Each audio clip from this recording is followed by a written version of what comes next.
Do you see that?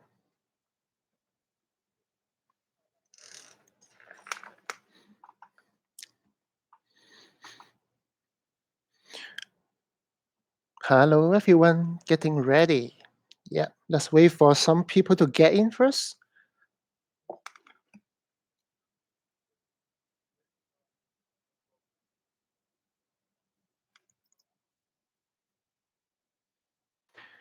Hello, everyone. It's been a while.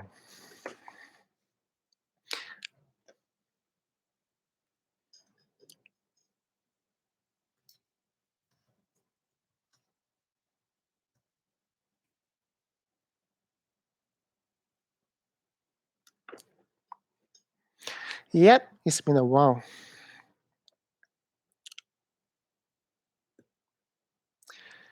Okay, so today I'm going to live stream a sketch of Sailor Jupiter just to ride on my nostalgia of my previous Princess Serenity.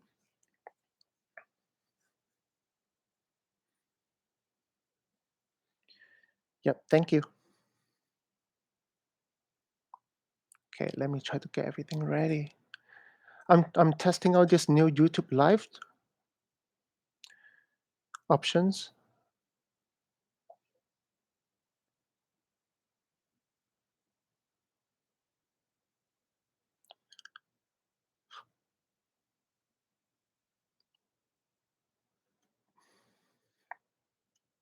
Yeah, let's wait for a while for the rest of the people to come in. Then I will start. Meanwhile, just hang tight. I'm sorry that I don't have any music playing at the background for now. I'm going to figure this out. In fact, I'm actually setting up a more elaborate live stream setup. And I'm still not sure if I'm going to live stream here on YouTube or I'm going to switch to Twitch. But for now, that's what we have. So if you need your own music, do play your own music. Just, yeah.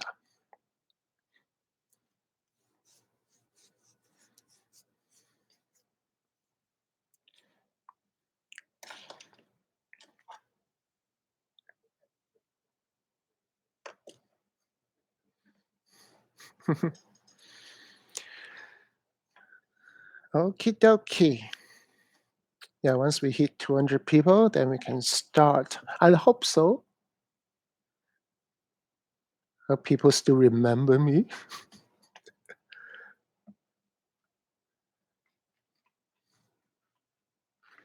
Wow, self-advertising.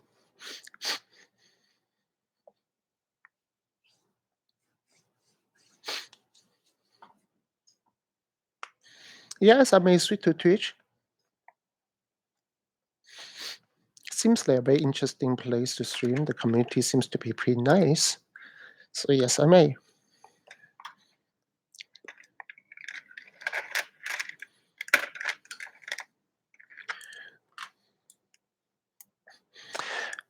Hope you guys are doing fine. And I hope that my stream is not too early for you. Again, it's very hard to find the best time to stream. There's always people sleeping, and that's why people not available because of work or because of school. Yeah.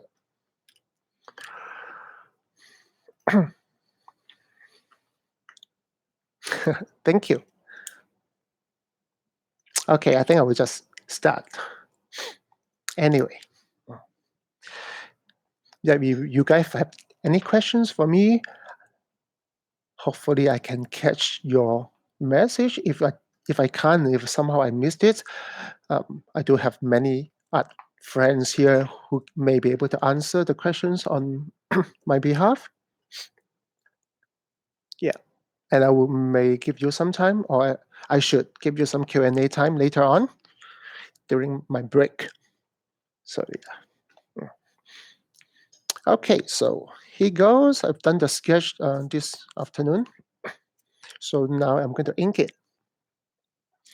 I'm going to ink it with my favorite Copic Gessenfude brush pen.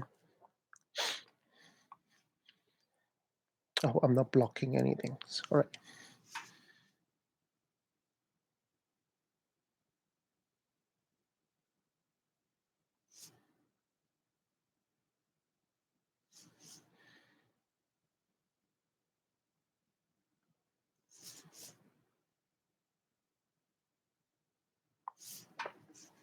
Yeah, sorry for the lack of music. And to be honest, I don't even play music when I draw. I find kind of distracting, to be honest.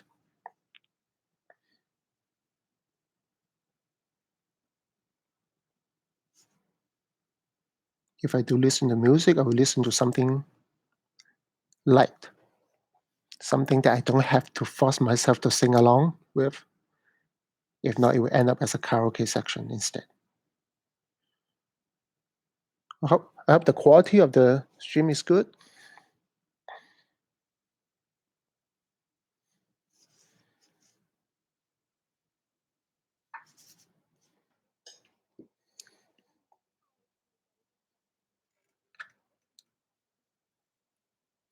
If I only have 2 hours a day to practice, what will I practice?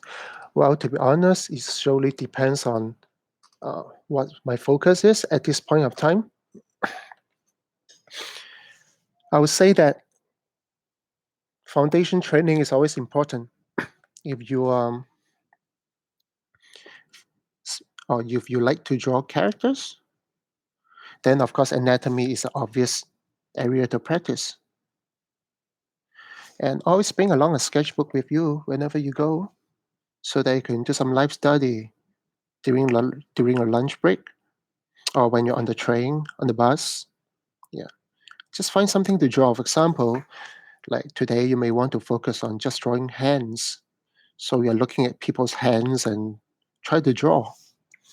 Look at how they hold a handphone or mobile phone, how they hold the books, how they hold a handrail, how they hold their handbags.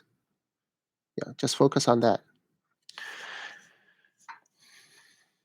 Or the next day, you may want to focus on just drawing people's shoes or their feet.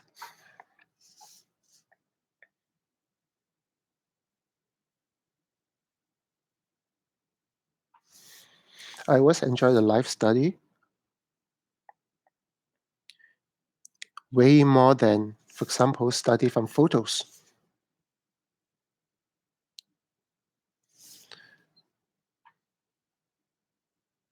Mainly due to the reason that when you look at somebody live, it's hard for you to keep at the exact angle, so you tend to have a bit of an offset every now and then, and the person may move, and that's actually good.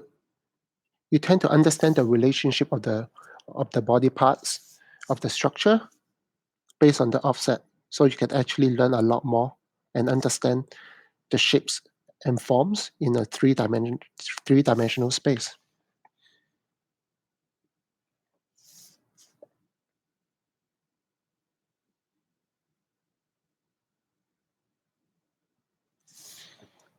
Yeah, feel free to ask questions. You have any? I do have some friends from my Discord channel to relay the message or the question to me.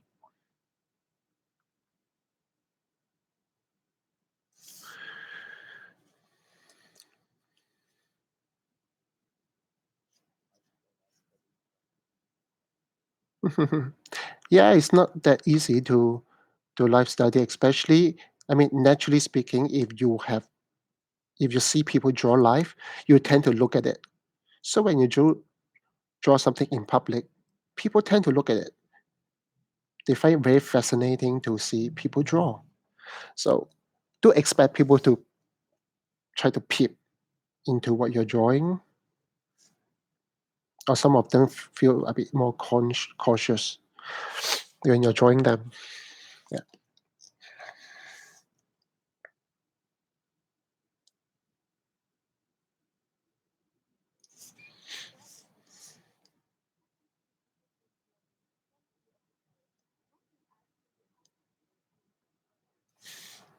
yeah. Someone is asking if it's difficult to draw a frontal face because of the symmetry of it. Well, I guess it really comes down to practice and understand or try to counter your parallax error. Honestly speaking, I faced the same problem in the past. So the only way to solve it is to really practice. Of course, digitally you can flip back and forth just to check the symmetry of it. But traditional can be a bit more challenging unless you bring a mirror along with it with you. So I guess it's really come down to practice.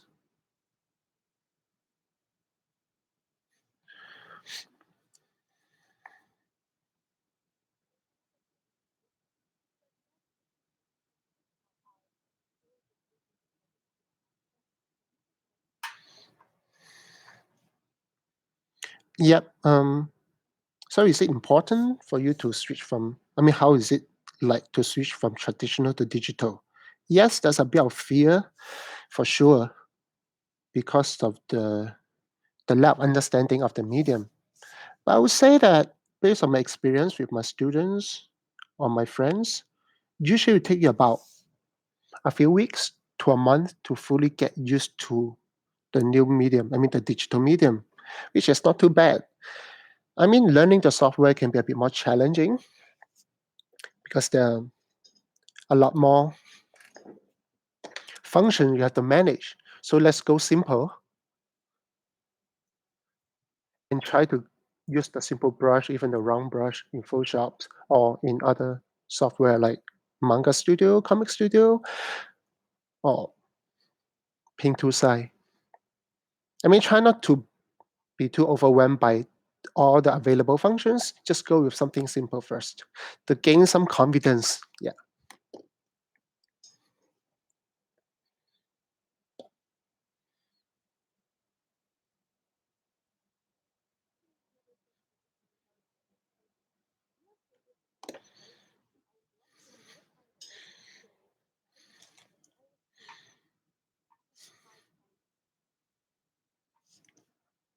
Drawing faces. Let me think. Now, the truth is that there's no one way to draw the faces, especially when it comes to proportion. I mean, people come with all kind of proportions.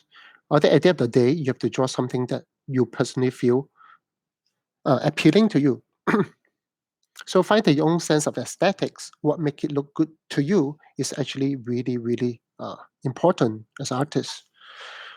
So I suggest that, of course, you can go to anatomy book to talk about some of the basic so-called ratio, like the distance of the eye, the size of the eyes relative to the nose and the mouth and all the features. But it's just a guideline. It doesn't mean that everybody look like this. So usually what I suggest my students to really look for faces or characters or celebrities or models that with that kind of facial structure that appeal to you, and then break it down from eyes, nose, mouth, and see what exactly that is so appealing to you and try to imitate and practice with that aesthetic in mind.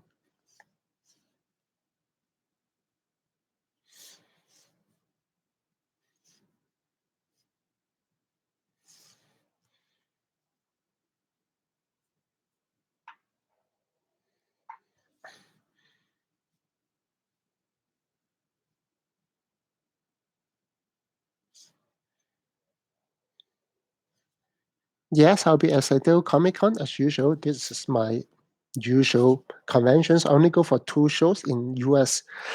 First is San Diego. Second one is New York Comic Con. So I'll be in both shows this year. Same locations. For San Diego, you just come and look for me at the Illustrator area. Yeah, I will do a proper announcement later this week.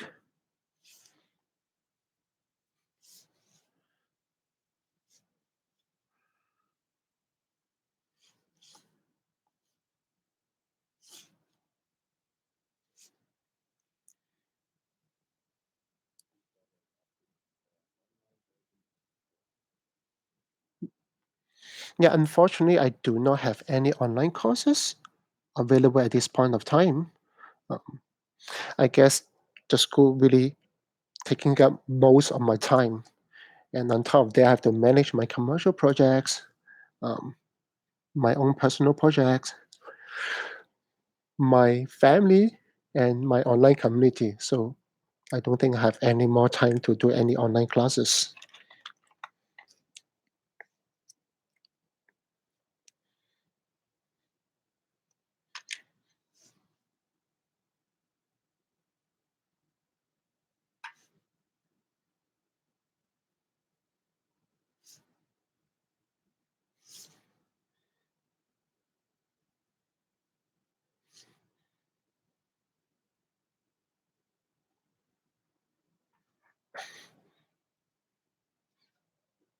Hope you guys are doing okay. Hope it's not too boring.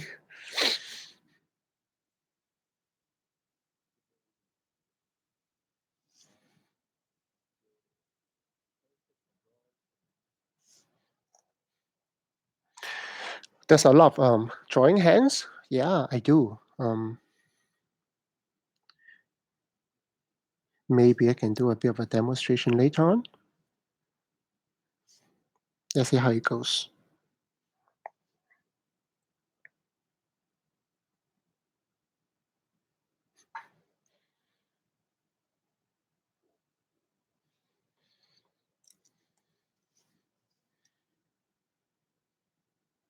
Hi, Maria. You wanted to be a character designer? That's cool. I think when it comes to character designs, you need to be really sensitive to trends, cultures, culture from the past, so that you can design something that's relatable to people. Of course, on top of that, you need to be sensitive to life itself. For example, people's emotions, um, perceptions, some of the social norms and stuff. You really have to have a better grasp of it. And yeah, fashion design as well. So eventually you can create characters that are relatable to people. So yeah, and spend time in your foundation study in anatomy.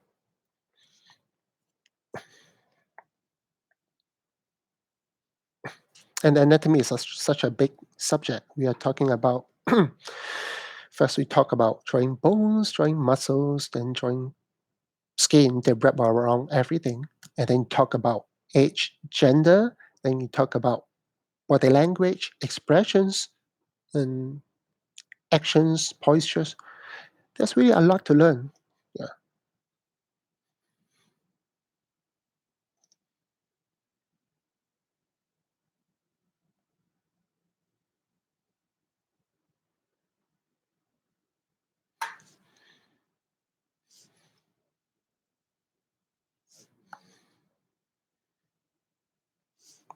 How to manage my value and edges. Now, value must come together with colors. You can't just look at value independently because they are interrelated. So when we talk about painting, uh, especially digitally, we are painting the relationship of the values and colors, not on its own, which means that wherever you put in the values and colors, it will only make sense depends on what kind of colors and value you put next to it. So understand lighting, how does light behave in reality, that will eventually translate into values and colors as well. I always encourage my student to take up photography. Through photography, you can really learn a lot more about lightings and colors, and that, of course, that will translate into values as well. Yeah. So, of course, I'm not talking about like taking selfies and stuff. I mean, those are important. I'm talking about more about using photography, using camera as a tool to understand how things work in real life in terms of compositions as well. Because when we draw, we don't draw through our eyes. We always draw through a camera lens. That's why when you talk about environment painting, you can have something that in wide angle lens, or when you're talking about portrait art, you can have a person set into a background that is blurry with all the bubbles. We call it the bokeh to simulate the shallow depth of field. And those are photographic phenomenon. Those are not what your eyes can see. So understand how a camera works and then choosing the right camera lens to draw when you draw a piece of art, I think is really, really useful.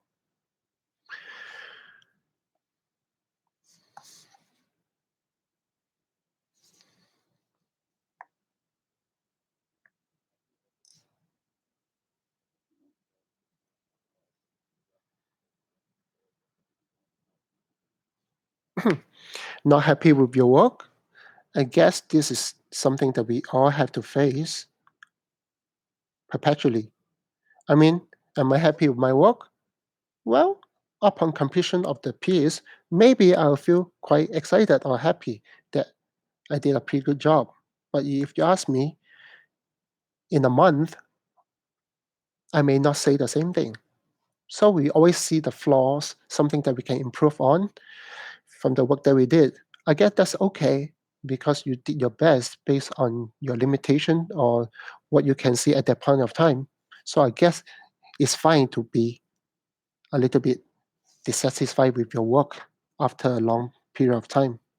But I guess you also need to be a bit more kind to yourself. That don't just brush it off and say, "Oh, it looks bad," or "It sucks." It looked like crap.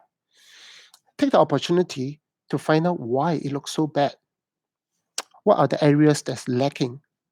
What are the areas you can improve on? I think that's really important. So your so-called failure will be a good experience for you to improve, to be better next time. I mean, personally, I don't like to use the word failure in art. I don't really consider anything that's failure. It's just that you see something that is missing, you try to improve on it. I'm sure you can also see something good about the pieces that you did. So it's always advisable to take time to evaluate your own work. You did something right or wrong, take time to look at it, especially when you did something right. Ask yourself why it looks correct this time. What have you done correctly that's different from your previous work that make this piece look much better? I mean, I guess everyone need to be a bit kinder to themselves. I mean, I know social media give a lot of pressure to many young artists these days, but in the end, it's really you against yourself.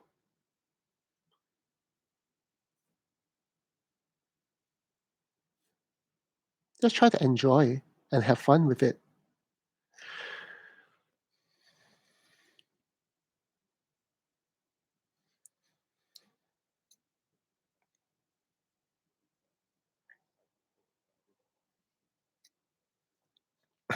I guess I really just enjoy the fact that I can create something out of nothing, like or something from my head. I have an idea from my head. I can make it happen. At least pretty close to what I wanted it to be. I think that whole process is really, really magical. And to be honest, I don't think I can find anything else in my life that I would love to do till I die. I mean, I would say it's kind of magical if I think about it.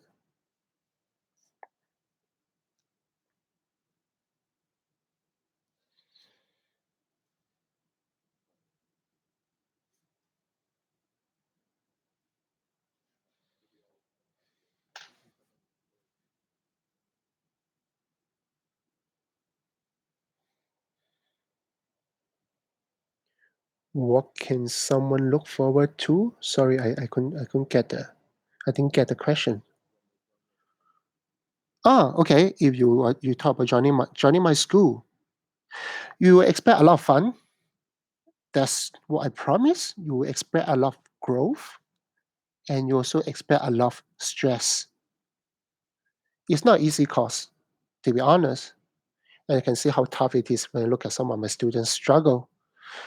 But at the same time, I think when you struggle together as a class towards the same goal, which is to improve yourself, to be better, to get ready for the industry, I think is very, very motivating. So just expect to grow like crazy. Yeah, that's what I can promise. I cannot promise you employment or promise you from zero to hero, but I can really promise you that you will grow a lot if you really put your heart and soul and really keep an open mind when you learn.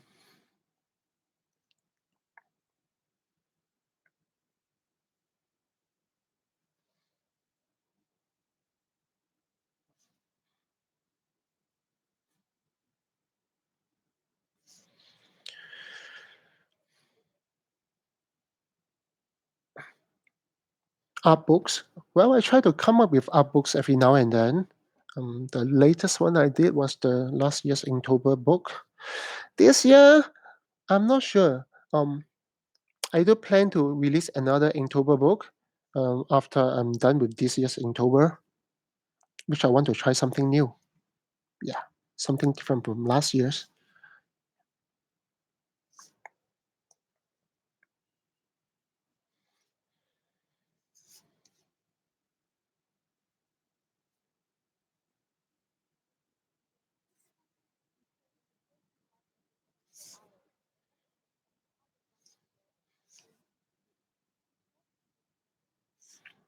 It's never easy to visualize a character in three-dimensional form, especially when you're still very new in art or in character art. So what we are talking about is that when we draw, many times we will tap into our memory or our mental bank, so to speak, to draw a character, which means that when we draw, we do have a mental model that will do poses for us. But when you're first starting out, your mental model is very, very incompetent. Uh, it doesn't do much. Maybe it will do a simple frontal face for you, and maybe that's all. So you need to take time, look at reality, whether it's from photos or from life, and analyze how things work in terms of structure. And that is to help to train up your mental model so that the mental model will be more capable of posing something for you. And eventually, you will realize that you have more than just one mental model. You may have a mental model for a young girl, a mature woman, a muscular man, a young man, an old man, or even creatures. Depends on your focus. So it takes time to train. The most important thing is that when you look at something, don't just take it as it is. Ask yourself how it comes to be, why, how to break things down, and that will actually train up your mental model very effectively. When we talk about training and drawing, I do have a little formula that I always share with my uh, artists and my friends, which I call it a simple formula. The formula goes like this: first, understand the theory of how things work, plus observing the reality and to confirm your theory is correct, followed by applications, which means practice, put it into use in your work. And you do that often, you realize that things will start to make sense. When you started drawing, you will find that you have a lot of holes and gaps in your knowledge, that things doesn't just don't come together. So many times we encounter that either you will just find a way to just brush it off or to fake it. But as you learn more, you find that all these holes and gaps start to fill up and you start to click. Things start to integrate and start to make sense with each other. And that really takes time. I mean, at the end of the day, we all have to understand that art really takes time to grow. Anytime we see the result or the effort or the fruit of someone's work, we're actually understanding the time and effort that an artist put in to make art like that. I mean, many times people will ask me, "Oh, how long do you take to do a sketch like this?" And I tell them, "Oh, it's about an hour." They say, "Oh my God, you can draw this in an hour. That's wow, you're so gifted, you're so talented. Wow, you're born to be an artist," or something like that. I mean, to be honest, I can answer it as 1 hour, or I can answer it as 20 years. It means the same thing. So it's really the effort that you put in, the sacrifice that you put in order to be good. I guess the 10,000 hours theory still apply. That if you want to be good with something, you really need to invest 10,000 hours. I'm not sure if exactly 10,000 hours. Basically, it means you have to really, really spend a long time to be really, really good with something. So, in order to make your journey uh, better, try to have some fun in your learning.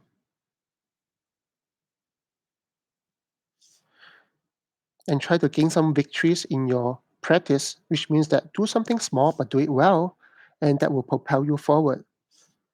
If every time you do something you fail, after a while you lose the steam, you lose the motivation to move on. I mean to push on. So let's try something simpler, but do it well. That's exactly what I told my student every day.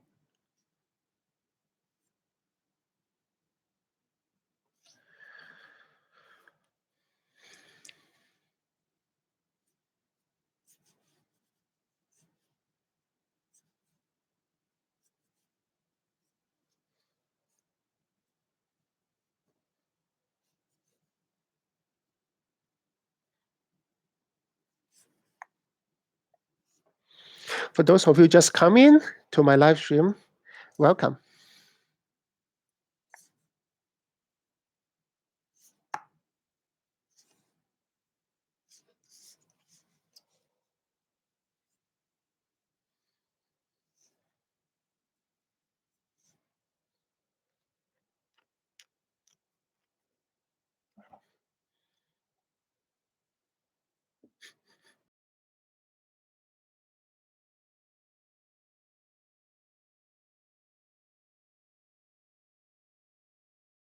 Tara1996 is asking, oh, so you know Kinsan, you must be from Malaysia. Your lecturer say that your illustration is flat in color. Well, we talk about flat, it's not so much in colors. I believe that it's more talking about values. Many times, there's no one easy way to solve it, but I can only tell you that it's really about understanding light in reality. Mm. If you cannot translate light in reality into your work, then your image will tend to look flat because you just don't know what makes something look contrasty. But of course, having said that, it doesn't mean that every piece of work need to be in high contrast. I mean, sometimes low contrast work also has its own beauty, but it only when it makes sense. For example, when you have an image or a photo that's overexposed, uh, then sometimes it tend to be slightly lesser in contrast, but it will still look pretty good. So it really depends on how much you understand reality in terms of lighting and translate that into your work.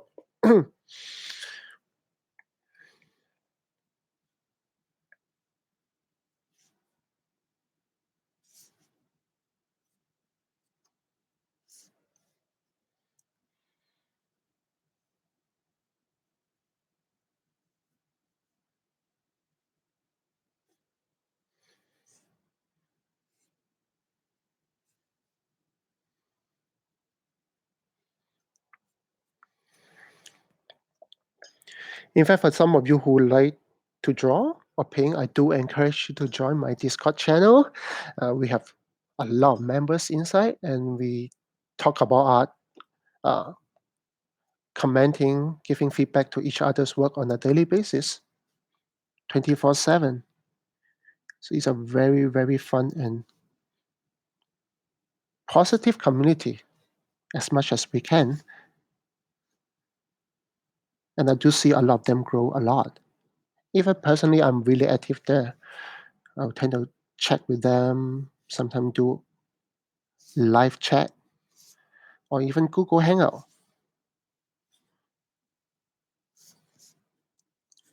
So yeah, if you are interested in learning and growing in the community, I do encourage you to join my Discord channel.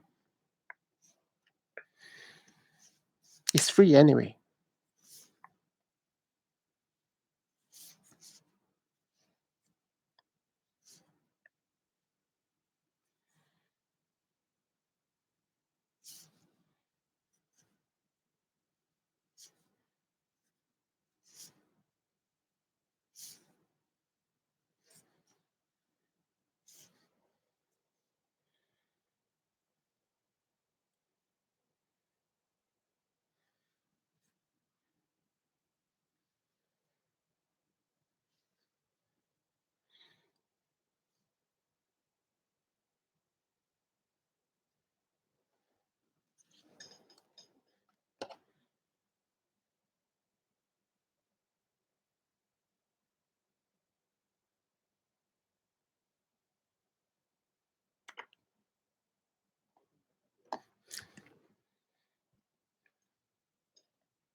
Wow, how many people we have here? 360. Not too bad.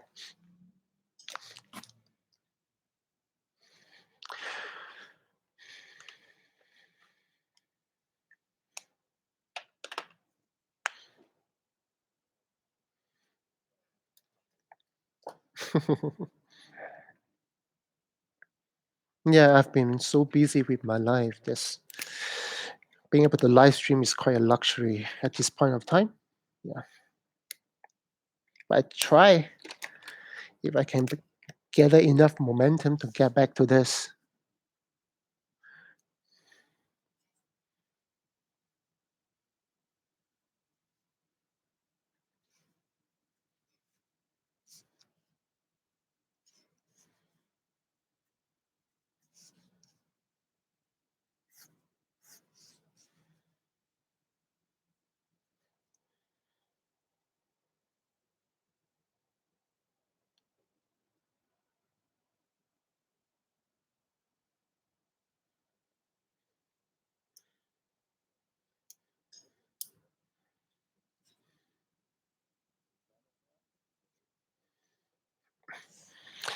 Which digital program you should use?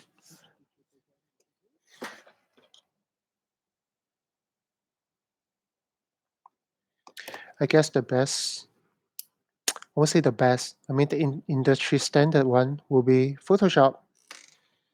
But of course, that doesn't mean that you have to use Photoshop. I would say that if you're going to work in a studio one day, I guess Photoshop is an easy choice. But on top of that, you can also consider things like Pintusai, Manga Studio or Comic Studio or Clip Studio. I mean, there's so many names of the same software. Yep, you can do that as well.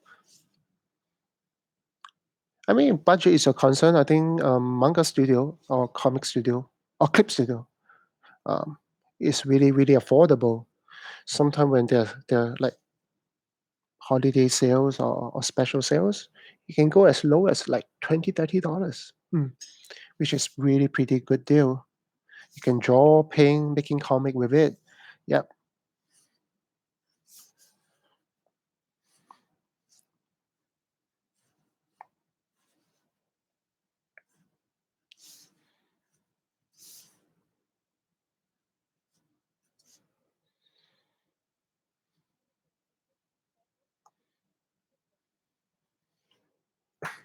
Oh, someone asking about the paper that I use? Sure. I'm actually using this. Let me show you the paper that I believe this only available in Singapore, where I come from, or at least around my region. But so this is the paper, how it looks like. Mm, it's called Azong paper with some special surface treatment. I believe that it's being used for inkjet mainly. Yeah, so it's a 250 gram. Yeah, very good. It works so well with ink and Copics. It doesn't bleed and it doesn't suck up your inks like crazy. So I really enjoy using this. Yeah, and it's really white, like pure white, kind of white. So it's awesome.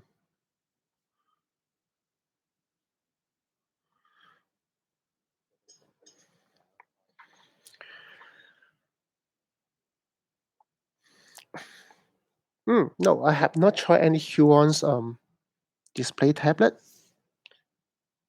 yet, but I do hear some nice comment on that from the community. Personally, I don't even use Cintiq. I mean, I use a normal Wacom medium-sized tablet for many years, and I'm pretty okay with that. I mean, I mean, I mean, Wacom is really kind. They gave me quite a few Cintiq to play um, with different sizes. But personally, I just find that it takes up too much of space on my working areas. And I've been using the normal tablet for more than 20 years, so I'm really comfortable with it. So I don't think I need to switch in a sense. Yeah. And I personally not so inclined to use the Cintiq mainly because of the when I draw it's blocking my hand. I mean traditionally it's blocking me, but digitally I feel weird to have my hand on top of it.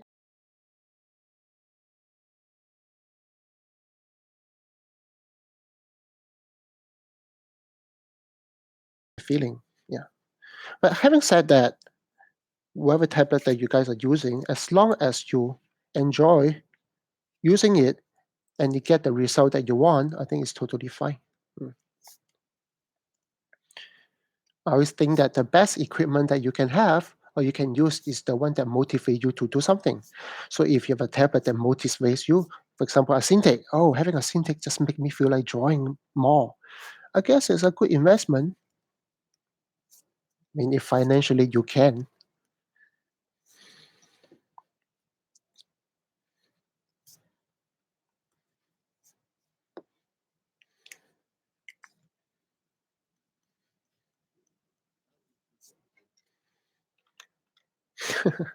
How do I keep my lines so clean? Well, I don't think my lines are very clean. I think clean enough for a sketch like this. But at the end of the day, it's really about hand-eye coordinations, whether you can see where the line start, where the line end, and which path does the line take to connect the two dots. So you do have to visualize that in your mind once before you actually draw it on paper. I mean, lack of better words is really about practice and experience.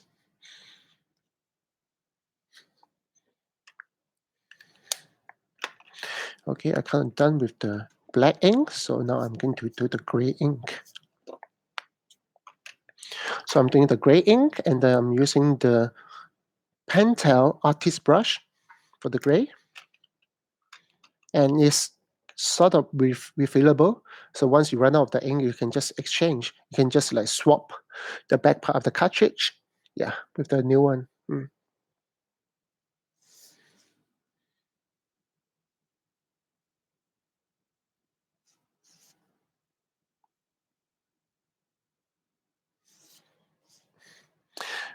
How do I deal with distractions? What kind of distraction you're thinking about? Gaming, entertainments, friends, family? I can tell you my life has so many distractions. It's a constant battle to fight. There are many things I need to manage. I mean, you may think that I'm the kind of guy who draws all day. Well, in a way, it's true, but at the same time, I do have a lot of things to manage in my life, especially my families, my kids, my wives, and a lot of other things. So, yeah, wife. I'm sorry, my apology. Wife, one wife. Okay. Um. So there's really a lot of things for me to manage. So I need to try to weed out those stuff that is distracting to me. For example, now I can hardly play games because I really don't have time to play game anymore. So I stop. I mean, I do have a lot of time to buy games, but I really don't have time to play them. So I still play. It's just that I play in a way moderate kind of manner. The kind of manner. So recently, I just finished my God of War. I didn't have time to explore mm, other small quests or side quests. I just finished the main storyline and that's it. But usually, I really don't have much time to play. I guess it really is just about priority and how much do you want and what's important for you right now. I guess it comes to a point that I really enjoy art more than playing games. To be honest, yeah, it's as fun as playing game. If not, it's more fun than playing games. So I really enjoy that. Yeah.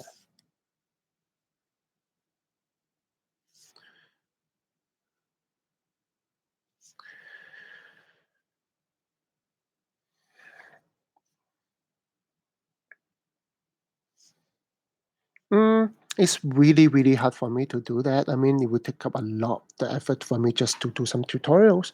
So instead, what I did during my absence for my live stream for the past year or two was that I set up a Discord channel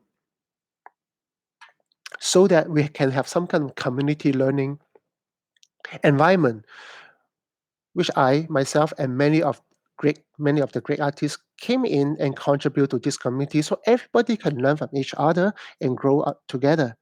I think that's a much easier way, or at least that's the best I can do for now, uh, with the lacking of my online classes. Yeah. Of course, alternatively, you can also find a lot of very awesome online training curriculums, such as those offered by Schoolisms. They offer awesome classes with very, very reasonable price. So I think it's also something that you can consider. Mm.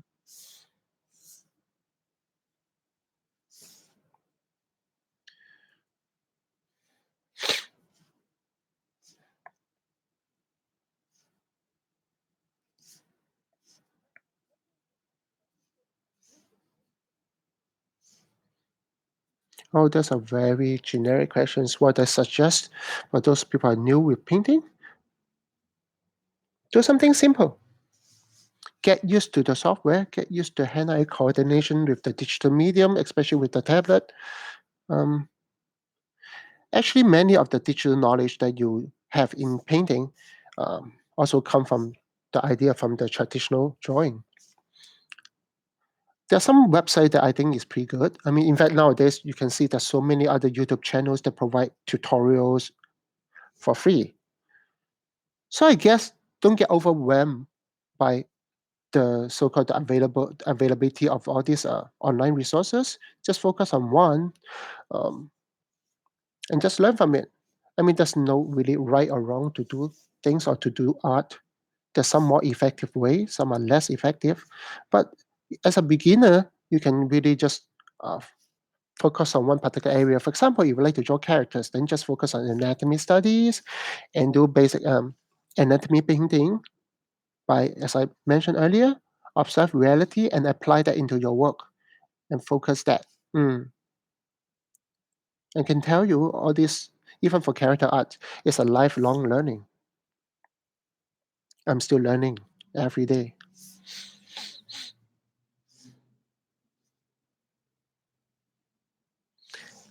I mean, my advice is really try not to get too overwhelmed by the social media. Like, oh man, everyone is doing good stuff except myself.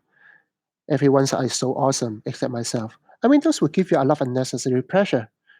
I mean, yeah, you do compare, unfortunately, but do compare with a much more fair manner, which means that you do understand some of these people who can do what they can do, or even for myself, just because I invest a lot more time than you do. Yeah. So take it one step at a time. Enjoy the process and do not rush yourself. Mm.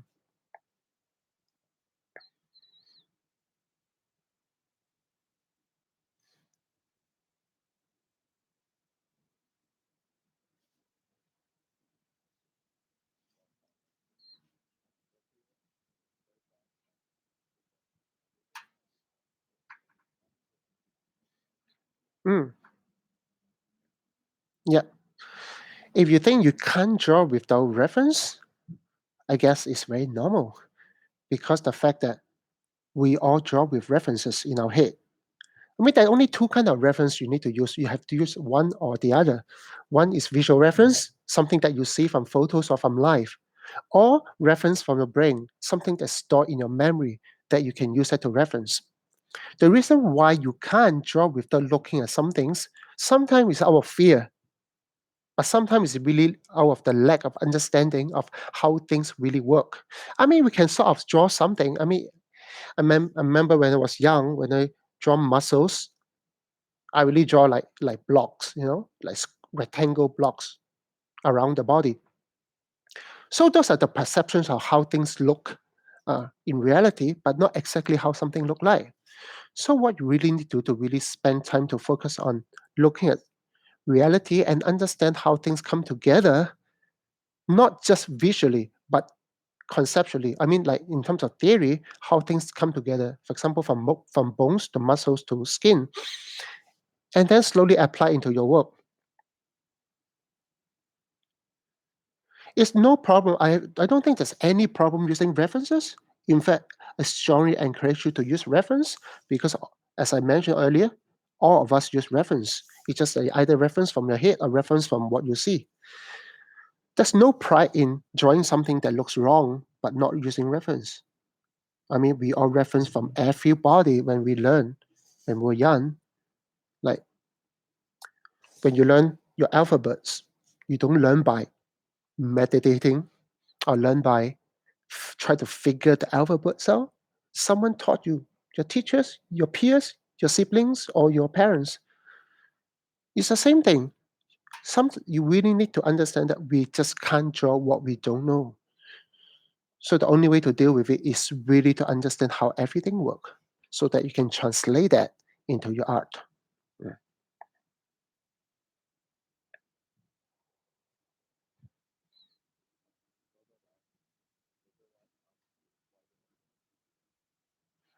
My wife, yes, my wife. When we are still dating, she said, "Oh, you like to draw girls?" Hmm. I said, "Yes, I do." Um, because I think that guys like to look at girls and girls like to look at girls. So I draw girls.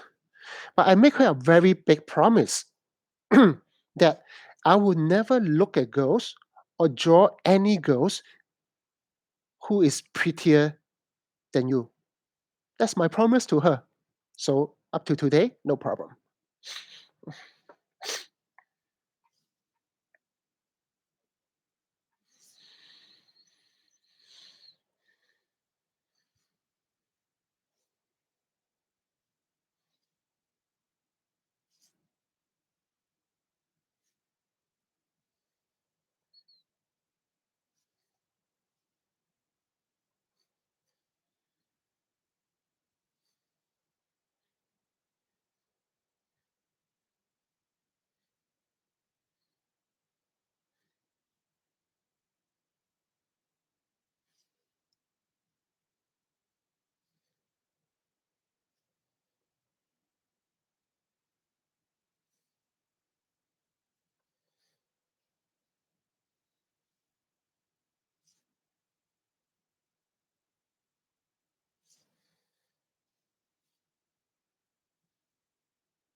Does my kid has any favorite piece of mine?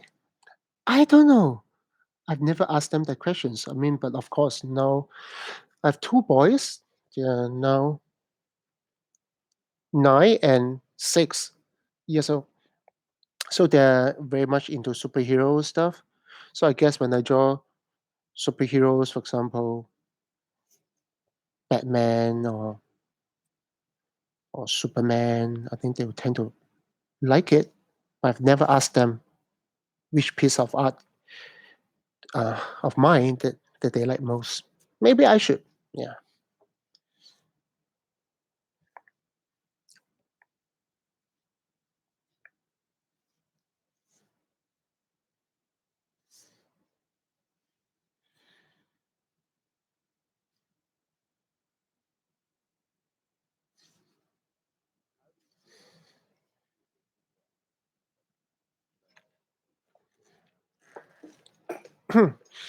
How do I feel about people using my art as reference or for study? No problem. I mean, if you find yeah, if you find some values in looking at my work and try to study from it, yeah, I don't think it's any problem for me. But at the end of the day, you need to ask yourself what exactly you want to get from this study. You just want to draw like me, or you want to you want to consider some of my aesthetic choices, or you just want to draw to the point that people will look at your art and say, "Oh wow, you look so good. Your art looks like art gem stuff." I guess if you sincerely want to learn something from, I mean, you need to really understand that when I draw, I draw based on my own personal aesthetic and my own exaggeration of reality that conform to my personal taste. So you may not have the same preference or the same life experience to carry that out. You may be able to somehow imitate visually, but the greater value of an artist is not just the visual part of it, but the mental, the decision making part that make the piece uniquely that belong to the artist.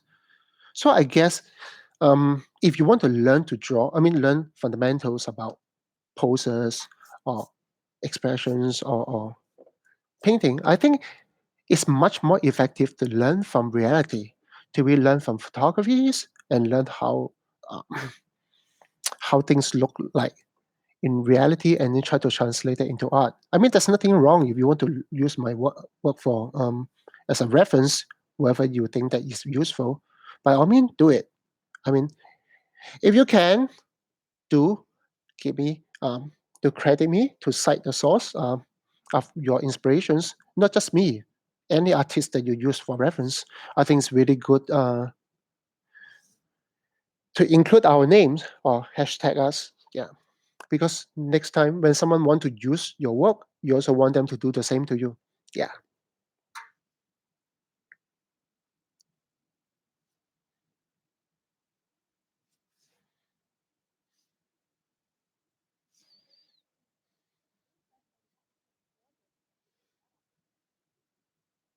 Any upcoming projects?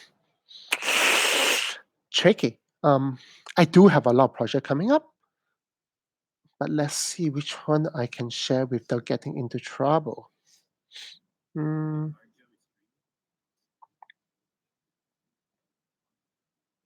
I do have a lot of upcoming comic covers from both DC and Marvel. So yeah, I do have a lot of them. Yeah, I can't actually tell you the title of it though. Tricky.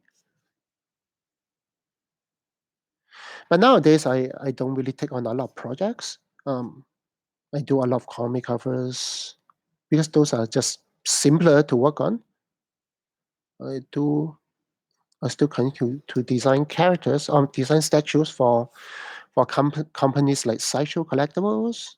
Yeah, there's some very nice statue that's coming up, especially the new Supergirl statue that I'm making with them. Yeah. Besides that, no, I don't think I do a lot more commercial stuff than what I've mentioned. As I say nowadays, it's really hard for me to commit to any long term projects. Mm.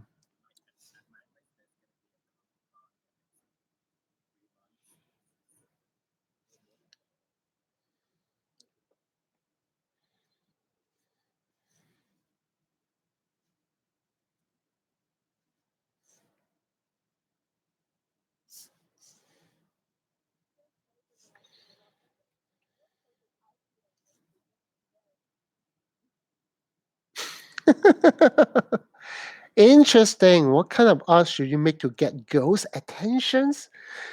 I don't know. I don't know about your girl. So I don't know what kind of stuff does she like. Is she an artist?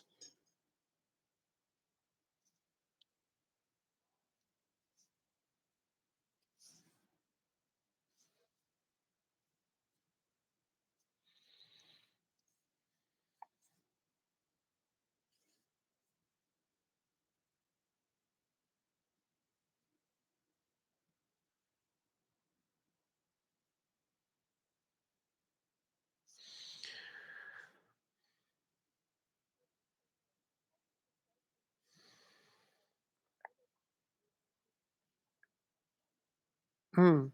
How do I get to work with DC and Marvels? Um, Through recommendations with some friends from the US. I do have a few friends who was in contact with publishers from DC and Marvel, so they actually show me the work. Not so much for Marvel, but mostly for DC. Um, and that got me to do the first cover, and then after the first, then followed by the next and the next until today. For Marvels, I was just like, I think the Marvels talent manager came to in contact with me and asked me if I'm interested to work on some Marvel covers. I said, sure, why not?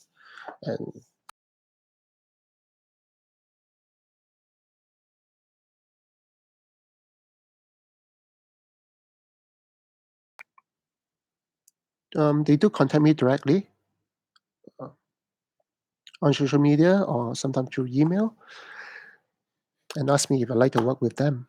Mm, It's pretty straightforward. Mm. And the cool thing is that many of the clients that I work with, whether they are directors or project managers in the company, they've been following my works for a long, long time. And many of them follow my art since the college days. So once they got into a company that they have control with, and being able to work with me, they started calling me up and ask if I want to work with them. Mm. So, which means that it's very, very important for you to start building your fan base as early as possible and build them up and grow with your fans. Because you will never know, one day one of your fans will become somebody in the industry who has the power or authority to engage you for commissions. I mean, for projects. Yeah.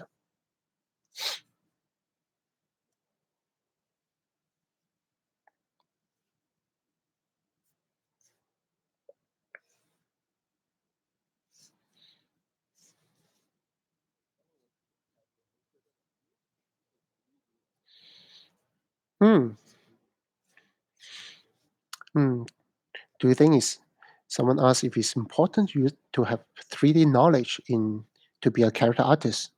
Well, I say not exactly. It's an essential skill set.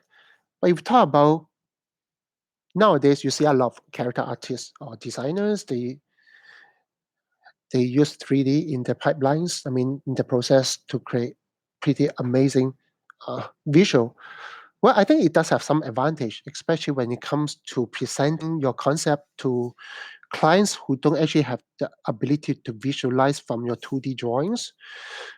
I think having a 3D just make everything look more believable.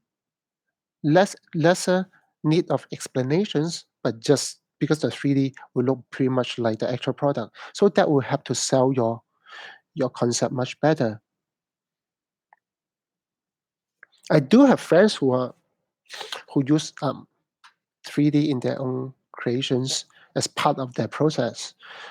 Some people use Maya, some use SketchUp, Google SketchUp. I mean, but I would say that for my school, we do have 3D as um, in our curriculum, mainly Maya and ZBrush. Yeah, and of course, looking at how the 3D printing technology has been moving forward, one day you'll be able to have some desktop printer. I mean, now we do have it, but maybe have faster 3D desktop printers that you can actually create something from your modeling, from your sculpt, and make it into reality and just sell it as a product. So yes, I do think that with that in mind for future, I think it's really good to equip yourself with 3D capability. Unfortunately, I'm just too lazy to learn those stuff. So I mean, I did some 3D uh, uh, stuff in the past, mainly with 3D Studio Max, um, and the other program called the Rhino. But for now, I really don't think I have time to invest in that particular area of technology.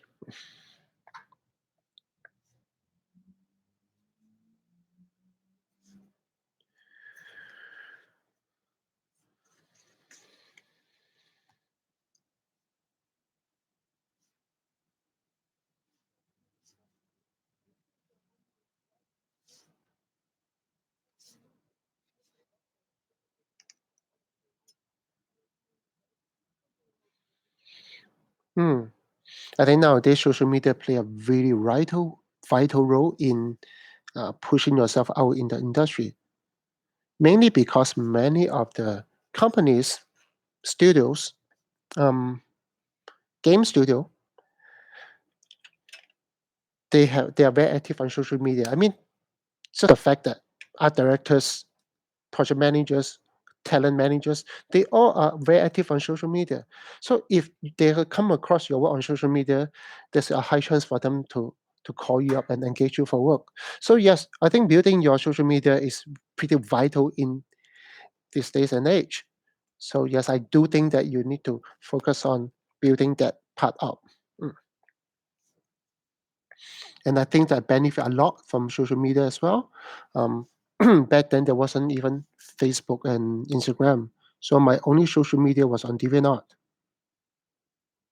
and that has benefited me a lot. Many projects that I did in the past came from DeviantArt.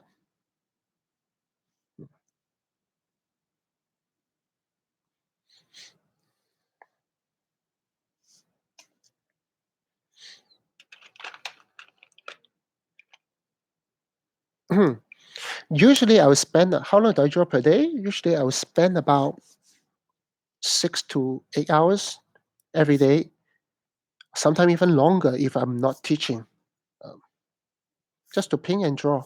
Yes, and I've been doing that for the past 20 years. Mm, more than 20 years, actually. Yeah.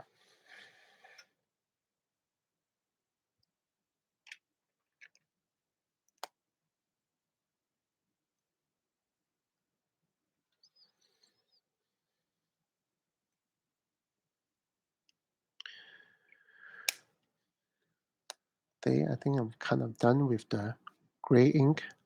Sorry, it take a bit longer than I expected because usually doing live stream I tend to be a bit slower.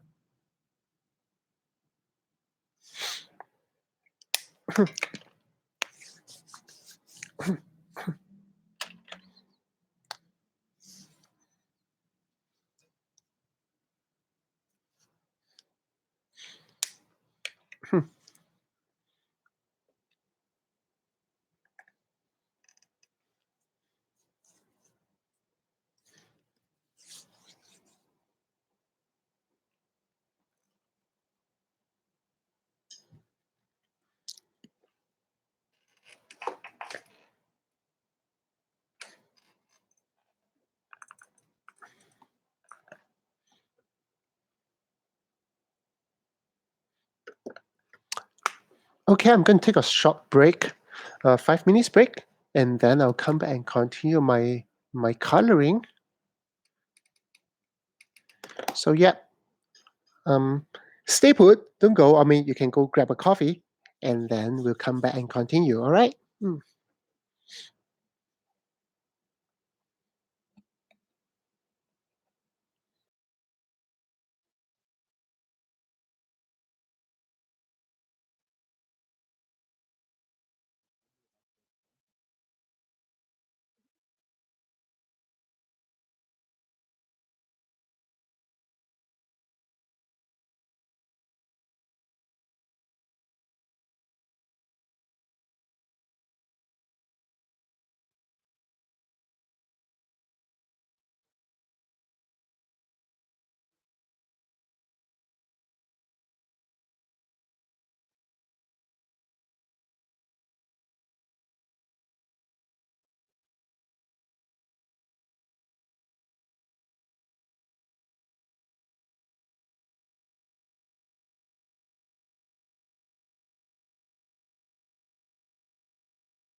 Okay, I'm back. Let's continue the action. Okay, let's give her some colors, shall we?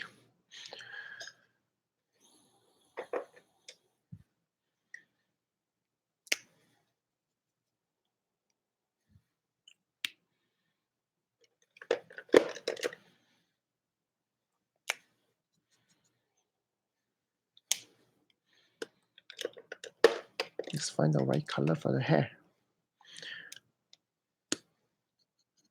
I think this will work.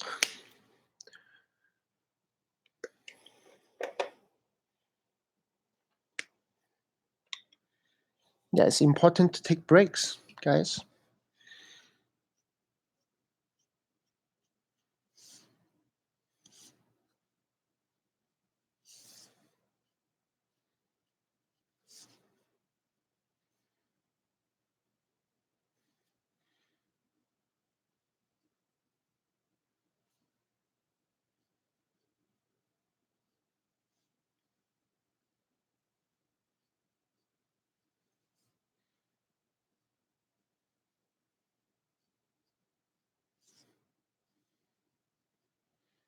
Yeah, if you have any questions, feel free to ask.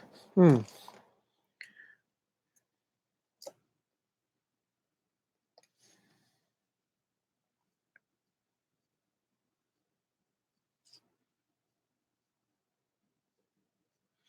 Yep. The marker I'm using now is called the Shinhan Touch marker. I used it to mix with my Copic. It's a very good marker actually, and it's way cheaper than Copic, I would say, about 30 to 40% cheaper, and it's also refillable with refillable ink for, I believe, on all the colors. Yeah, and they come with brush tip and a flat tip, just like the Copic sketch.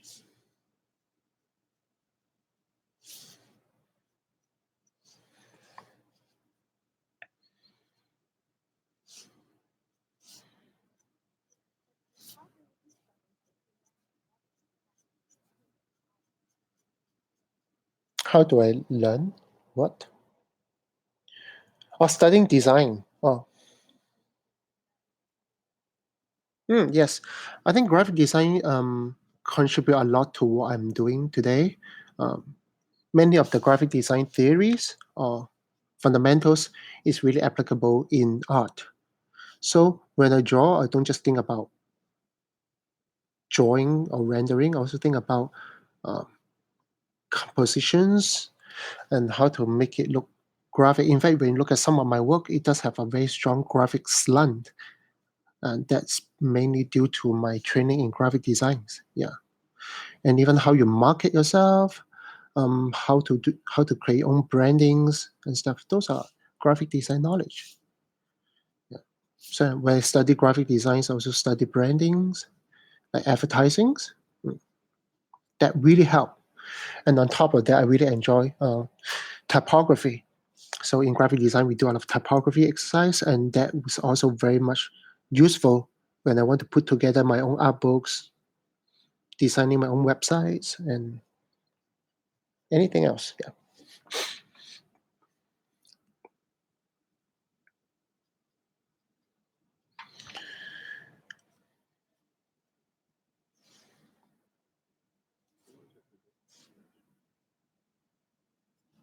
Who's my biggest inspiration for drawing?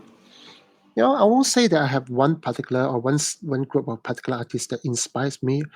I would say just like many of you guys, I grew up with watching manga. I mean, reading manga, watching anime, uh, playing games. So those are my pretty much my inspirations. Especially anime, I grew up with that.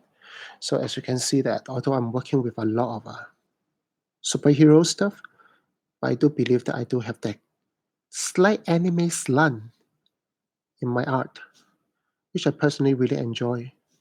I mean, of course, some people hate it. I mean, those really hardcore comic collectors who really enjoy American style of comic, they find my style a bit too anime for them. But that's normal.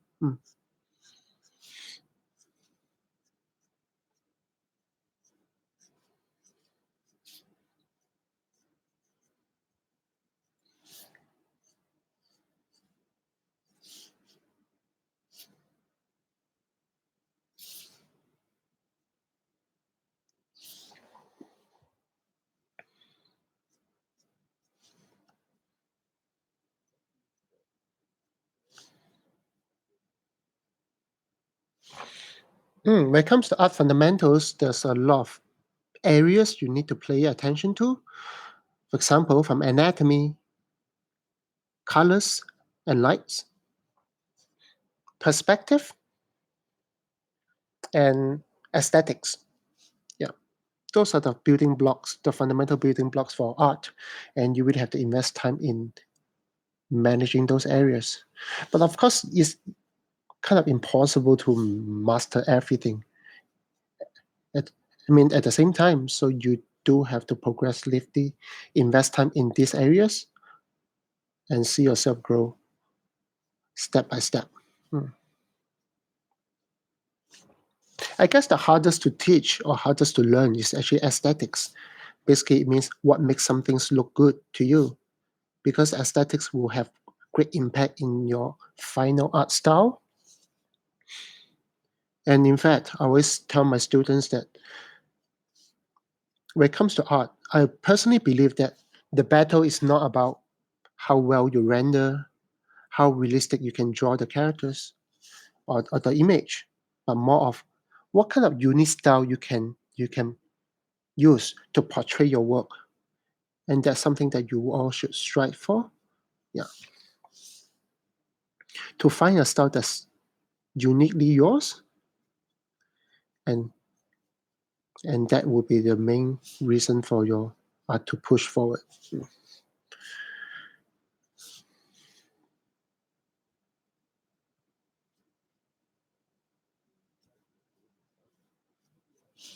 Social media, how to build yourself on social media. The funny thing is that I did not born in the era of social media. Back then there wasn't even internet to begin with, so there's no social media for sure. So I was just focusing on my art and try to enjoy every piece that I do, and that's pretty much it. And but nowadays social media has become so important in for artists' life to gain visibility uh, from your audience. I guess social media. That's funny because today we just talked about social media with my class. That the most important part of social media is to be consistent and active. Means that you should try to post something, hopefully every day, if not every alternate days, and keep yourself visible to your followers, because there's really a lot of people that we follow, and if you don't post enough, they may tend to forget about you. So consistency is extremely important. Quality, debatable. Sometimes it's good to just post some rough stuff, your sketches, uh, your thumbnails, and just keep it alive. Keep your social media account alive and engage with your audience. So don't just uh, put yourself out and just uh, post your art and that's it. Try to interact with people, um, and when they give you some good feedbacks, try to acknowledge it and respond to that. At the same time, when you come across something nice on social media by someone else that you admire, take time to respond to them. Don't just click like. Um, give them a little more, like a good comment of why do you like what they are doing. Because when someone give a very good comments on your work, and you will tend to look at the person's profile and then check out the person's work. So if the person who give you a good comment happen to be a pretty decent artist, you feel more validated, and then you may even decide to follow him. So same thing, you want people to pay attention to your work, don't just click like, try to engage a little bit more. I think eventually the whole idea is really to pay it forward. Mm.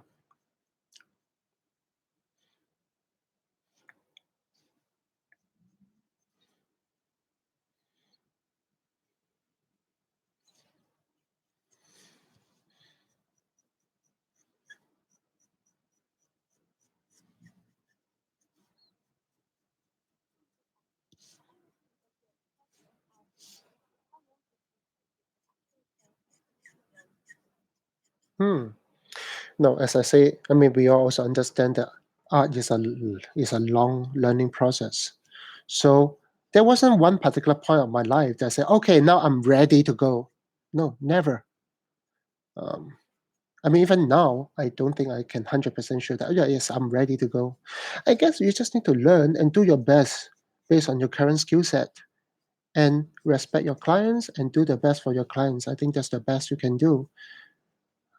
I mean, I started drawing seriously when I was 15 and 16, around there.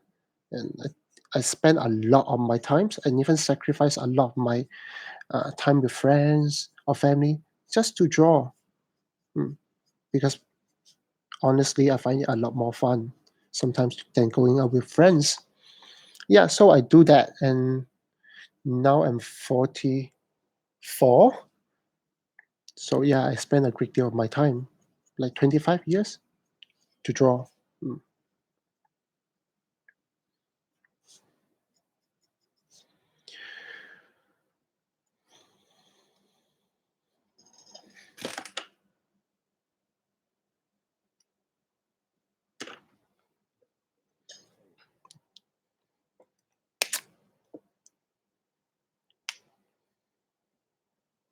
Yeah, I kind of look young, I believe. Yes. What can I say? I'm Asian.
Master anatomy.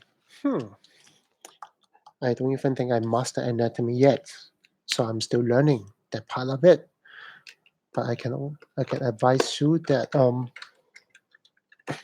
when you come to anatomy, uh, you have to learn it from the inside out. So from bones to muscles to skin, and then talk about body language, expressions, and so on and so forth. So yes, you have to take it one step at a time. So try to find some time to do life studies. Um, First, understand the theory of anatomy means like what the bones available, how how does the muscle conform to the bones, and what are the functions of the muscles. And then when you understand the theory of it, then you get out and do some life studies and understand and look at things in reality, whether it correspond to what you know in your learning, and then apply that into your work consistently so that you can really learn how things work. Mm. So yeah, I do encourage you to hold a sketchbook or carry a sketchbook wherever you go and spend time to look at people and draw. I mean, if you can go to some live drawing sessions, would be awesome. Uh, I think studying live, I think is really really useful. Mm.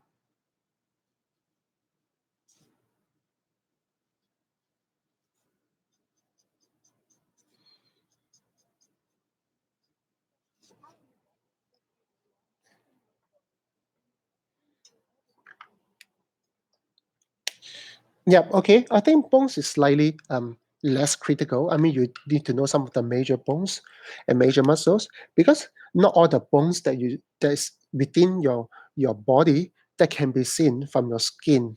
So there's some bones that you can really see it when you are moving or when all the muscles being wrapped together. So you need to remember those places. You don't need to remember exactly what are the inner bones. For example, you don't need to count the rib cage bones in order to draw a torso, so to speak.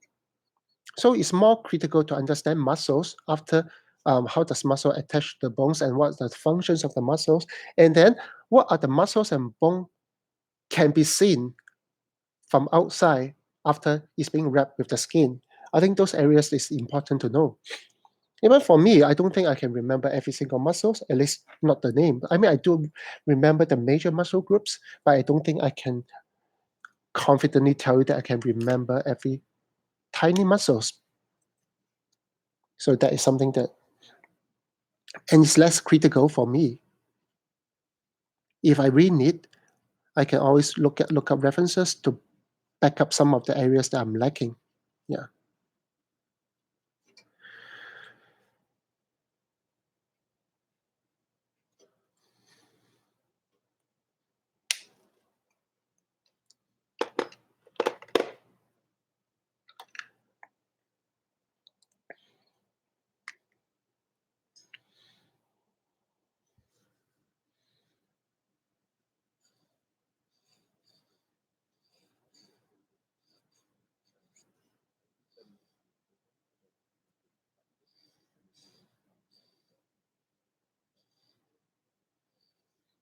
How do you keep the momentum and keep yourself inspired or interested in art? Well, I would say that if I ask you, do you have momentum to play games? Um, or do you need to force yourself to play games? I would say most of the people will say no, or anything that's of your hobby. I'm sure most of you will say no. Why? Because it's fun. So I guess what keep me motivated in keep on practicing is that it's not really much of practice. It's just having fun. It's just like playing games. I mean, it's like playing Dark Soul. You die every 1 minute or 2 minutes, and you keep dying and keep playing and keep dying, and you still play it. Why? Because it's fun, isn't it? You won't say, "Oh, I die. Oh, that's my failure. I don't want to play anymore." I mean, sometimes you do if you die too often, but many times when you play games, when you fail, you restart, and then you fight, and you get stuck. What do? You keep trying, or you try to search up some YouTube videos and see how they like overcome that particular stage, and then you try and then you move on. If you can make art as fun as playing games, you are all set. You don't need discipline because when you have fun, you don't need discipline. You need discipline not to have too much fun for some of the things in life. Yeah.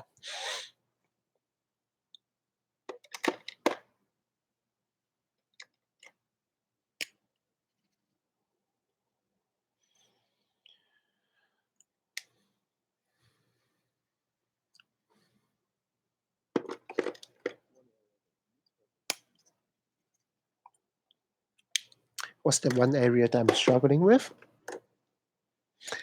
Mm, I can't think of anything for now. Um, I guess it's just a minor fine tuning of my process or my understanding and connect more dots.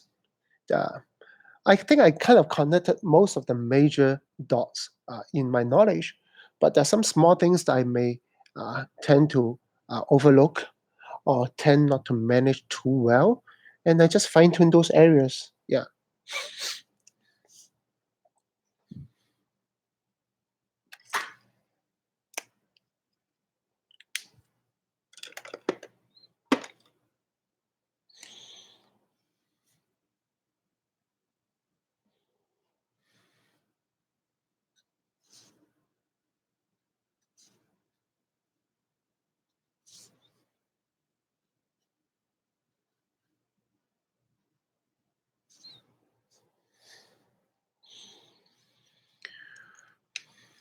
Mhm.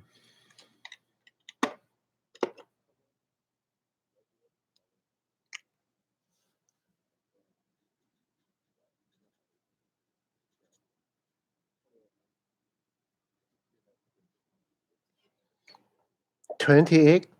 I don't think so. Well, I can't say for sure because it really depends on your life obligations.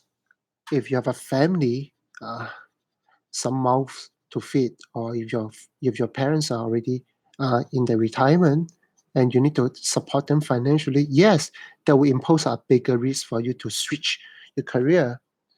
So that I don't. So with that regard, I don't actually understand your situation, so I can't give you a very accurate advice. But I would say that there's really no age limit to art in general. I mean, if you really want something, you try it. Yeah, you can start off as hobby, but try to devote more of your time, uh, or pockets of your time, whether you can, to draw and keep it going. And one day, someone may commission you for something small, and then you take it up, do it well, maybe bigger opportunities will come, and then you keep doing it. And one day you may decide, maybe this is a good time for me to go into art seriously.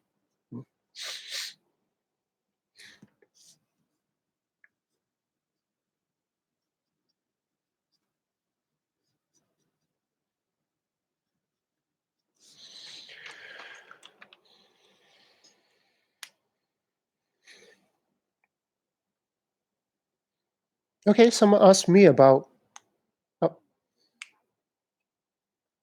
to do Dota. Yes. Mm, yes. Um, I've been playing Dota for many years. I would say more than a decade, and I'm still a noob. Okay, but I remember back in Dota One that as a studio we play together after work or during lunchtime, and we have to play about 5 games a day at least, and it was really fun. But the only problem back then was that whenever we load up the game, we were greeted with a very unpleasant or very not impressive loading screen. So it's like, oh man, I have to look at this loading screen for at least 5 times a day. Maybe I can do something about it. So eventually I decided to make my first Dota loading screen. I think it was the screen with 4 heroes on it. I think it's with Crystal Maiden and uh, Lucifer and Rasta and Terrorblade, I believe. Yep. So yep. So I said, okay, I'm going to draw that and submit to Ice Frog and see if he likes it. And back then, Dota was still a mod.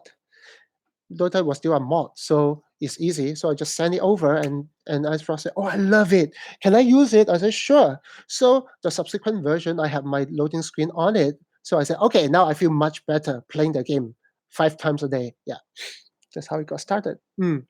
So when Dota being brought over to by Valve, then naturally we just move over and help out in some of the artworks. Yeah.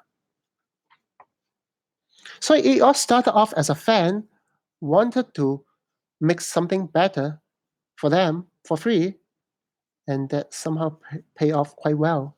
Yeah.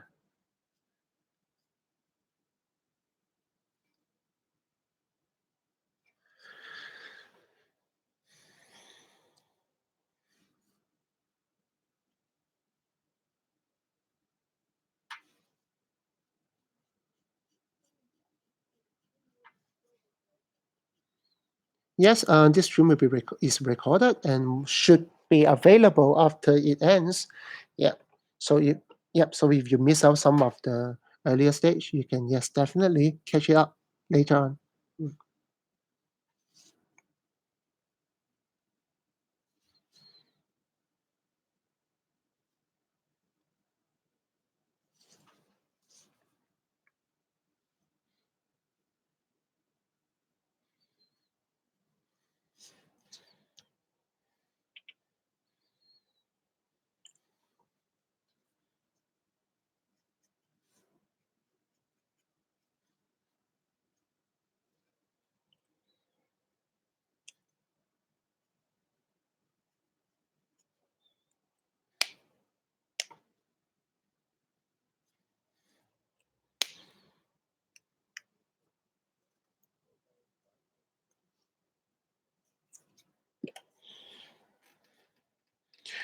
well-balanced line weight. I don't know what's a well-balanced line weight. You mean basically talk about can confidently control your line weight when you need.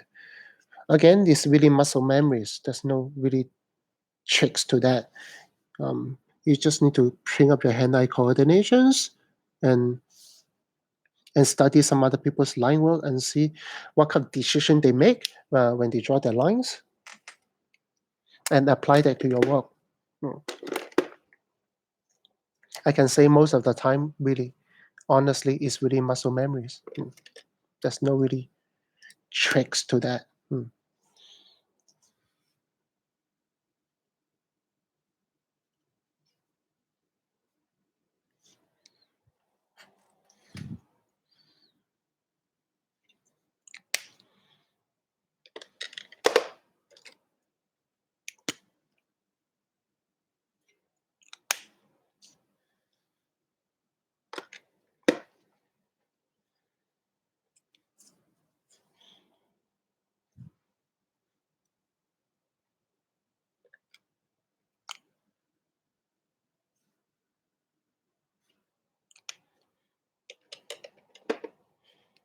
Do I still take commissions? Not really. I stopped taking commissions for quite a while. I personally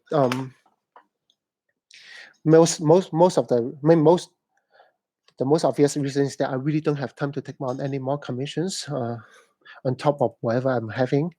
So I only take commission at conventions,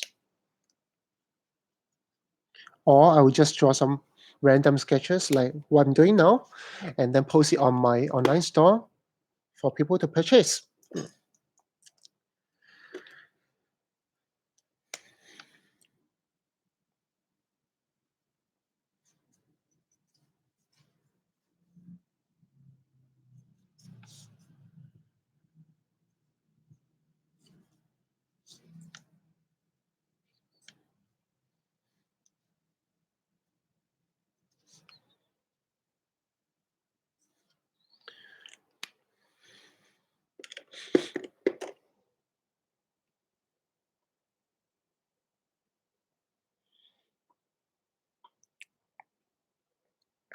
Do I have any studies or training for choosing the right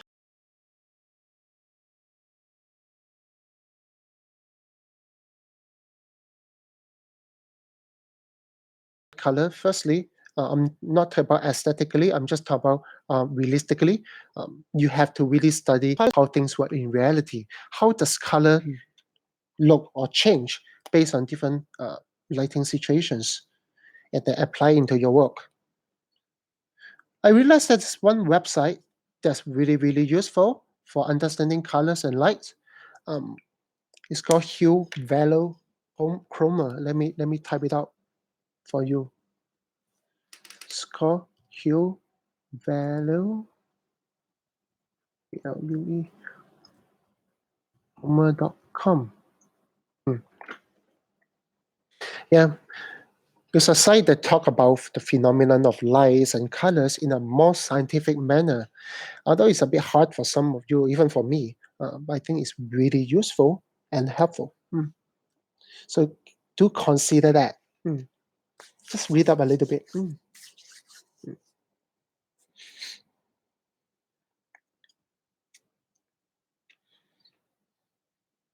Okay, I think now I can draw her eyes, and her eyes is green. They give her some nice green.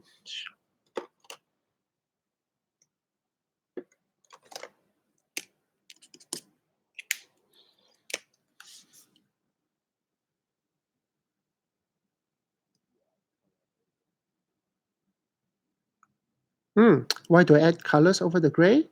So that I can build some volume with the gray, and then overlay with colors those so we set another tones.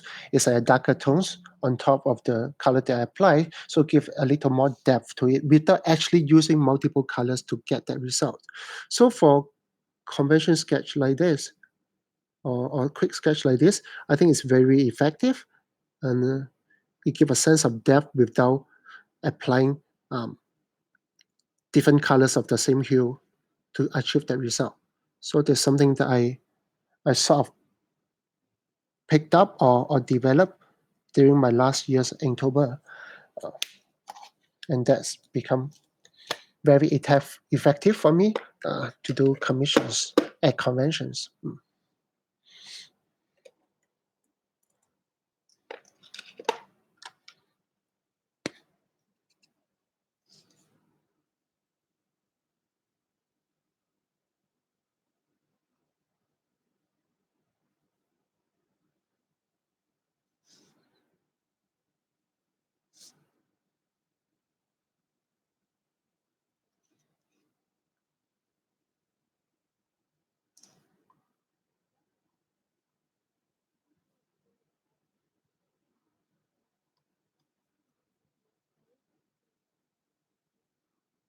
Mm, that's an interesting question. Yeah, I do use gray right after I put in the black ink. I mean, if you can go back to my video of this stream, you can see how I go about doing it. Yes, I do that. Does it represent ambient occlusions? Not entirely, yes. I mean, part of the lines and the black ink will somehow indicate or imply the idea of ambient occlusions, but we are not talking about a full-fledged value painting here. It's more like a quick sketch. So you don't need to pay attention so much on those stuff.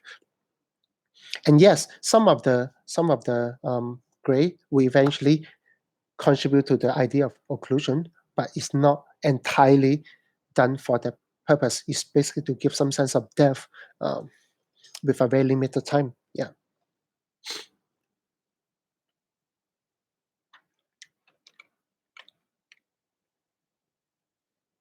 I think it's looking quite okay now. Let me clean it up.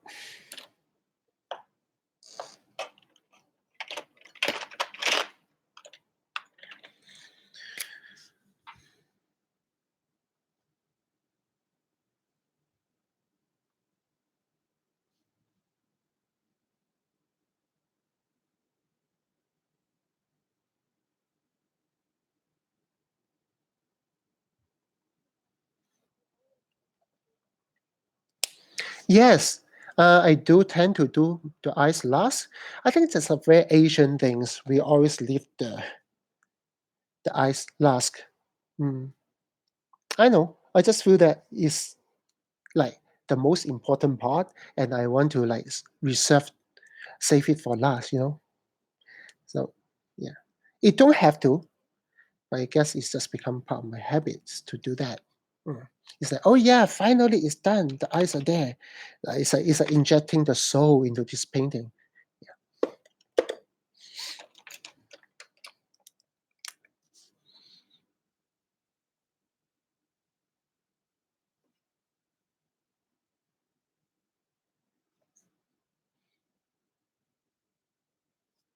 Let me add some specular reflections on the eyes. Yep. So it should look quite okay now.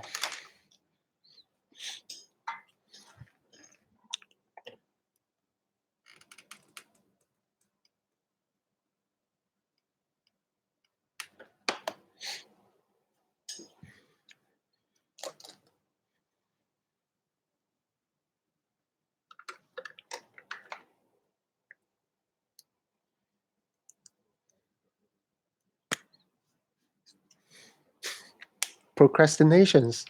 I mean, we all from time to time have some like to procrastinate. I mean, it's hard to keep our morale high all the time when it comes to art, which I understand. Um, I guess let's say back to the same answer. If you really have fun with what you're doing, I guess you just can't wait to get back to it.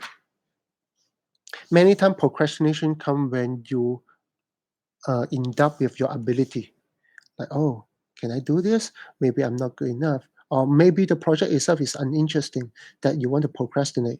I do encounter that myself as well in the past when I accepted jobs that I don't have a lot of motivation to do. Then I would tend to procrastinate a bit longer until it comes to nearer to the deadline and I have no choice, then I have to do it. So I do understand that bit of it. But I guess every time you slack, I mean, I always have this interesting um, statement that always remember every time you slack, slack, that the artist you inspire to be is getting further away from you. So remember, every time you slack, not doing anything, not improving your art, the artist you admire and the artist you want to overtake is getting further away from you. Yeah.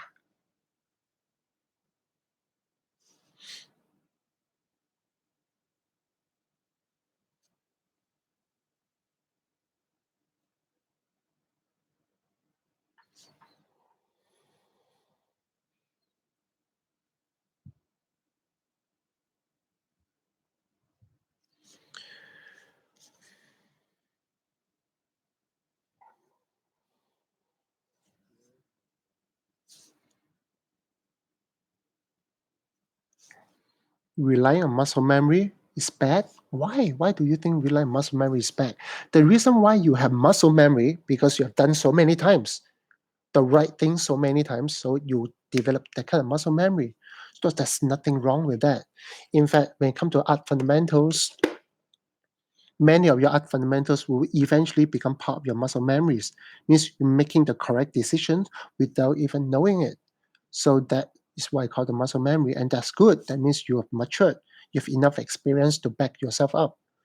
Yeah. So it's never a bad things.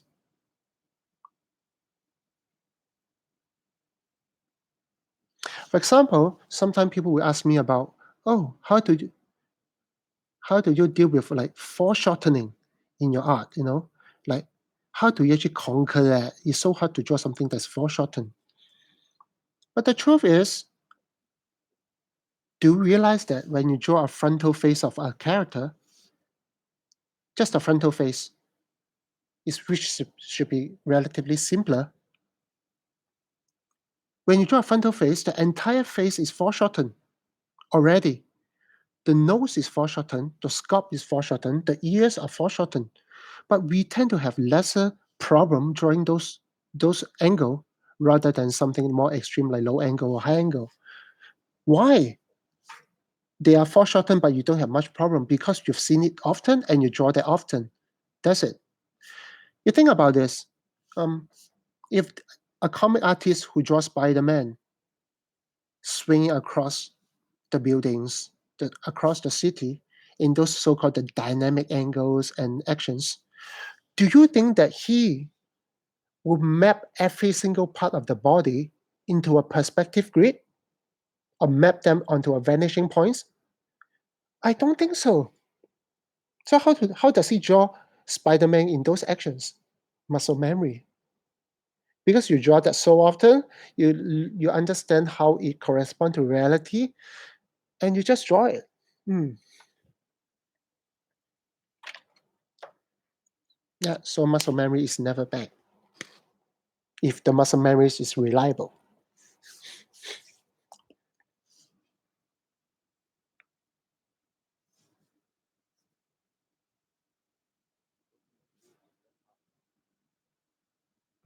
That's a very common question. What do you do when you get art blocked? Personally, I do not have art blocks. That's the truth. Usually, people get art blocks when you are the kind of artist who choose to think what to draw only when you're in front of your computer or in front of your sketchbook. Then you start thinking about ideas. Many times you will not have ideas to draw. So that's very, very common. So what I would advise you or anyone who have such problem is to try to collect ideas on a regular basis. Instead of sketchbook, um, when there's some interesting idea that come across, try to record it by either writing it down or do a little thumbnail sketch so that you will always have a book of ideas, and whenever you have time to draw, just open it and then find some of these ideas inside that appeal to you and just draw it. Mm.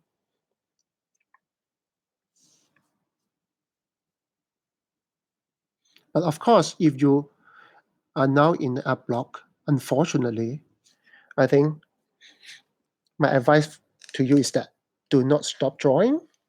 I mean, you can take a little break, chill a little bit, but try to get back to your art as soon as you can and restart yourself by drawing something really simple, something that doesn't really require a lot of your brain power to draw.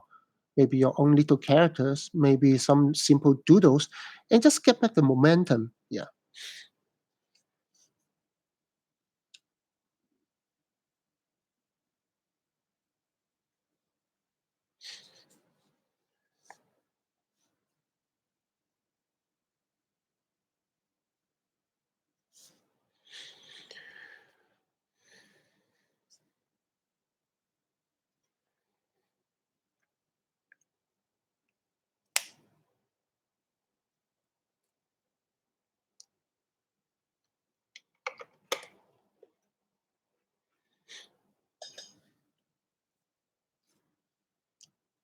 Okay, I think I'm close to finish.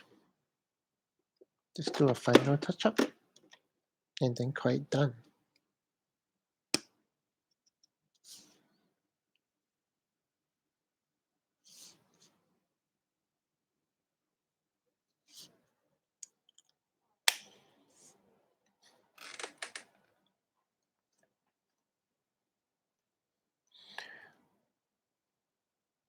Hmm, that's an interesting question. Do you think pressure to do specific art can drain your inspiration? Yes, if you are always being forced to draw something that you don't enjoy, yes, it tend to kill your passion. For example, you like to draw characters, but maybe in your studio, the only thing that your bosses ask you to draw is rock, grass, table, and chairs. Then yeah, you tend to kill your passion pretty fast because you're not drawing something that you really enjoy. But as a professional artist, sometimes you really have to draw something that is not really of your liking, especially if you are in a survival mode that you do not have uh, the liberty to choose what you are working on or working with a studio. Then you need to find a reason or need to find an angle to draw those things that still give you some sense of satisfactions or some fun, so to speak. Sometimes when I encounter those subject matter that I don't really enjoy doing, but I have to do it for certain reasons, then I may just take that piece of art as a rendering exercise. Maybe for me to explore rendering certain materials better, rendering certain effects more effectively, although the subject matter may not be something that I enjoy. So I need to try to find an angle to work on it. I think that is one of the very important skills as an artist, especially as a commercial artist. Then, of course, at your own time, after work, try to spend some time to draw something that you truly love. Yeah, and keep yourself going. Because when it comes to art, there are two areas you need to manage in order to sustain the interest and passion. One is to continue to draw what you love to draw. Some people like to draw chibis, some people like to draw furries, some people like to draw yaoi stuff or moe stuff. Yeah, it's fine. Just draw that to keep your passion going. And at the same time, learn your fundamentals and train up your skill, your foundations. And you have to do both at the same time. So once to build your skill, another one is to build your passions. Yeah.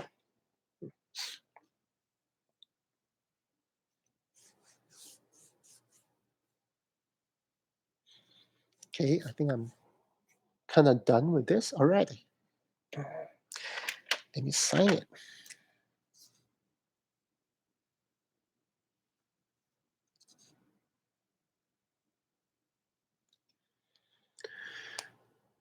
Phew. Okay. Hope it looks all right. Okay, I will take a few moments to answer a few more questions before we end today's stream. Let's see.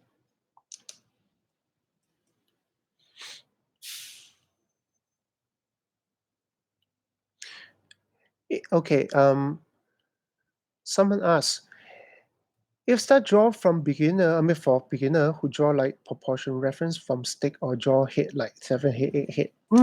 I guess you're asking about the general anatomy proportion. In reality, it's hard to find that kind of proportion. Some people are shorter, some people are taller, or some people are tall with big head, some people are tall with smaller head. So there's not so much of that. When you look at anatomy book, who tells you about, you should do 8 head, 7 head, 7.5 head, or 9 head. Those are only guideline. You need to ask yourself whether that conform to your personal sense of aesthetics. Does it make your character look appealing to you if you follow that particular step? So don't take those things as the golden rule. Those are just recommendations or guideline for you to learn and eventually break away from if needed. Mm.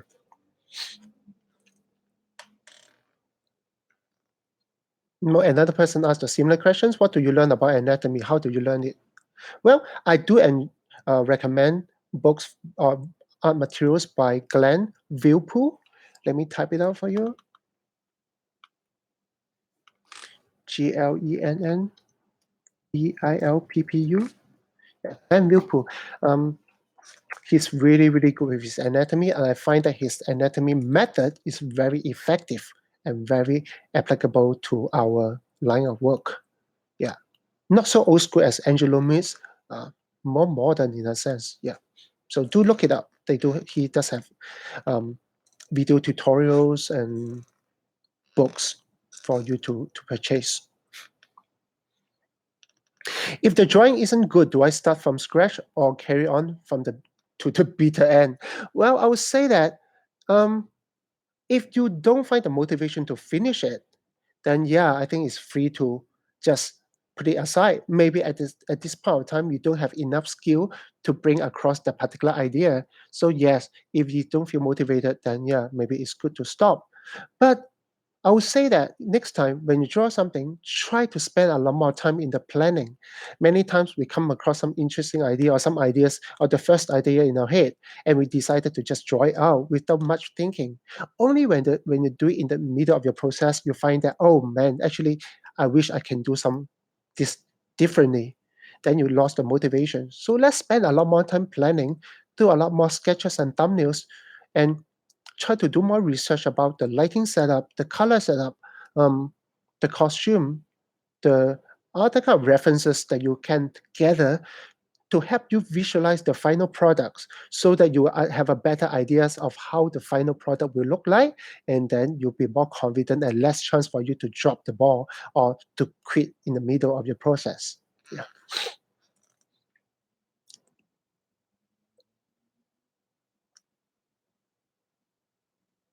Okay, I'll take one more question before we end today live stream.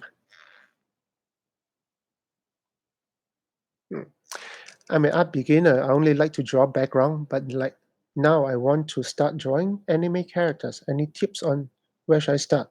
Well, to be honest, I draw anime characters because I grew up with it. I watch anime every day. So I developed the love of anime characters or anime style in general.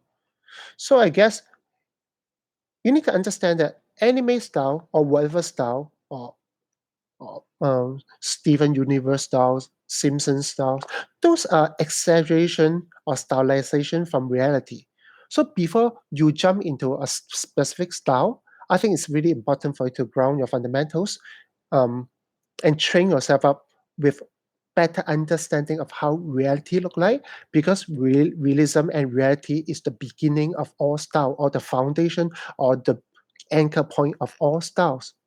Many times you find yourself stuck with one particular style because you did not learn the fundamental properly, but you start your life journey or your art journey based on somebody else's style. And if that was a beginning point, it's hard for you, almost impossible for you to move out of it because that was your beginning.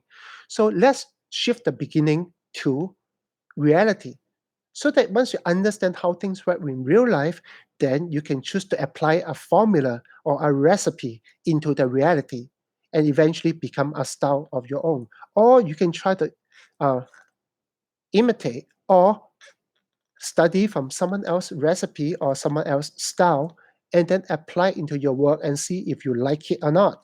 And then you do it from recipe to recipe and try to discover your own personal taste. And eventually you will have your own recipe of style that you can proudly call it yours.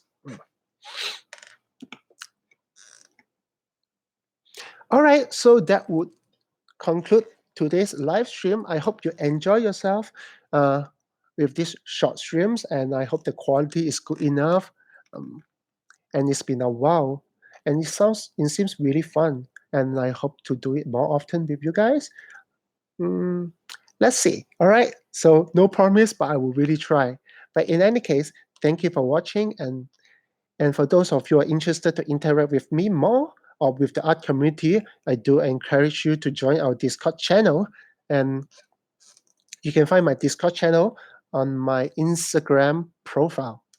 So hope to see you in my channel, and let's talk more and let's grow together as a community and have fun together. All right. So I'll see you next time. Bye bye, guys. Bye bye.